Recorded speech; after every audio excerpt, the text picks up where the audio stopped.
Magandang araw at muli ay mag-aaral tayo ng salita ng ating Panginoon at ngayon na ay pagpatuloy natin yung ating series ng prayer and fasting. So ngayon nandun tayo sa mga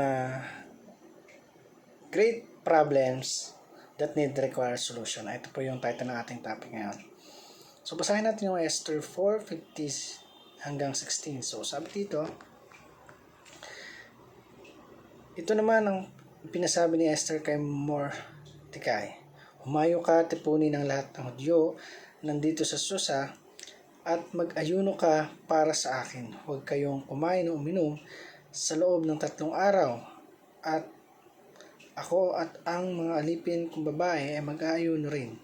Pagkatapos, pupunta ako sa kahit na labag sa batas. So dito sa ating pag-aaral ngayon, tunay na sabi nga doon sa ating title, Great Problems Requires Great Solutions. Sa bawat masisindhi o problema ay may kalakip din naman na katagumpayan na nakalaan para dito. So sabi nga wala pang pagsubok na dumaan sa atin na hindi dinanas na sino man at lahat tayo ay nakakaranas ng pagkakasala. So para po sa una nating teaching sa dito, fasting is necessary when we have crucial decision. So ang fasting, sabi nga ito ay necessary doon sa mga bagay na crucial decision na ginagawa natin at sa bawat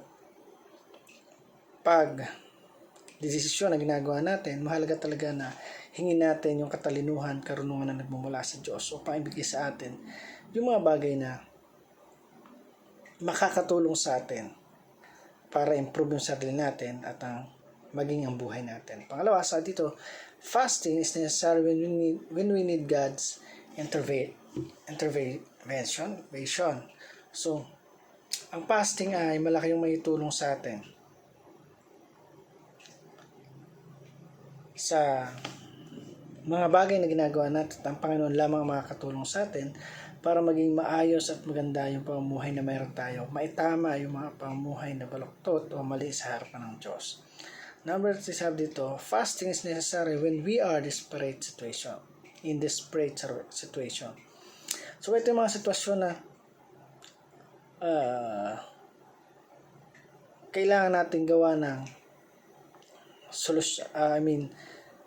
magandang resulta yung mga bagay na nangyayari sa atin, and kailangan natin na laging panghawakan yung salita ng ating Panginoon upang sa ganun ay magawa natin ng maayos at maganda yung nais na paggawa sa atin ng ating Panginoon. So, para naman po sa ating application, sabi dito, soak yourself in God's presence before making crucial